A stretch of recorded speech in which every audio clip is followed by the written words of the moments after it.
Alright, so very hard to hear probably, but I just mounted this little point here, this little plug-in box, my generator. Got the wires ran basically to 60 amp. This is the AC breaker. Eventually I might move the AC breaker and put a just a sole breaker just for the generator. Right now it's plugged into it. I turn the AC on. I got the lights on in the house. Basically,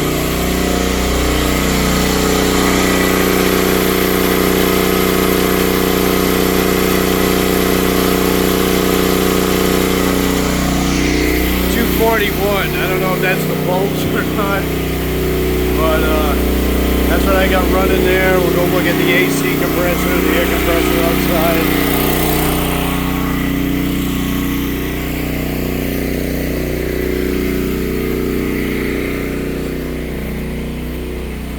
Yeah, it's friggin' loud. So you can see the air handler and stuff, the air compressor's working, chiller. This is basically what I have for specs on this thing. When it did kick on, probably because I had everything on all at once, it did dim the lights. When the AC kicked on, it dimmed the lights and then the lights came back. So definitely probably want to run surge protectors. I'm thinking about even getting a soft start kit for this. Not sure I need it yet since it is working. But a soft start kit I think will help that initial jolt that it has turning this bad boy on right here.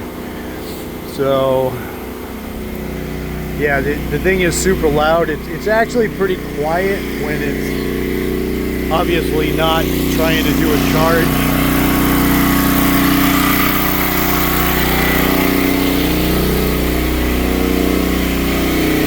While it's actually running the house, it definitely gets the RPMs up for the load that it has. But I definitely have more spots up here to put additional breakers, so yeah, I definitely want to put a sole one in just for the actual unit itself, because I don't like the way it's actually doubled up on the AC one right now.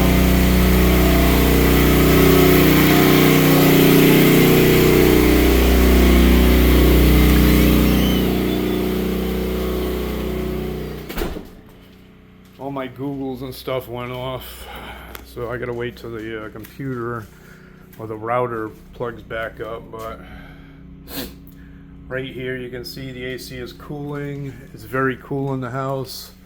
I can feel it blowing from the vents up here. I can feel the cool air coming out. So test this one. Yeah, so basically all the lights and stuff, I mean, I didn't have every light on. I had some ceiling lights, kitchen light and stuff that was on. Obviously the refrigerator, there's a garage refrigerator that was on when it first initial jolted. I know you're not supposed to put this thing under a max load before 30 hours, but who the hell is actually going to run their thing for 30 hours before they put a max load on it? It doesn't even make sense. So, but it works. I'm running off a little thing of propane right now. I got it hooked onto the little can of propane, but obviously I'll probably invest in a big thing of propane, because I know it's going to blow through that propane pretty quick, especially at those RPMs. I would imagine it's going to suck right through that. So I'll buy a big thing of propane, keep that in the back, but just so you can see that this thing is actually running the whole house with the AC.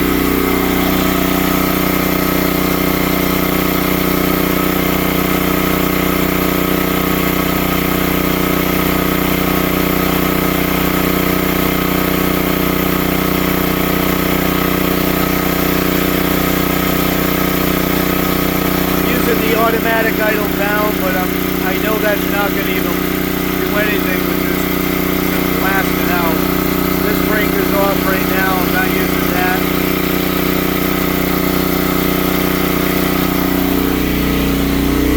but I'm assuming that's 241 volts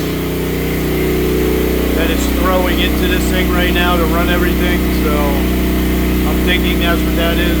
But I figured I'd just post that real quickly, and once I finish eventually putting a new breaker in and stuff, I'll do all that. But I do like having this box here, and it does actually have a little green light on the box. I thought this one had the light up here, but it has it on the side, which really doesn't matter.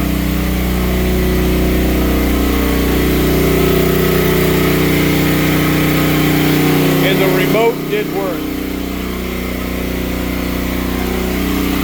The remote worked, and the battery actually had a charge on it, which started it up. It took a couple of tries to start it, but once it got going, it seemed fine. So, all right. And once again, the other thing too I got to make sure I get is the lockout for this. That's why I got to put the new breaker here, or I could just lock this breaker out if I leave it like this. I'm not sure, but it's got to basically allow this to stay on and then allow this to come off. So I got to get that L bracket lockout just for safety reasons to make this thing official. But other than that,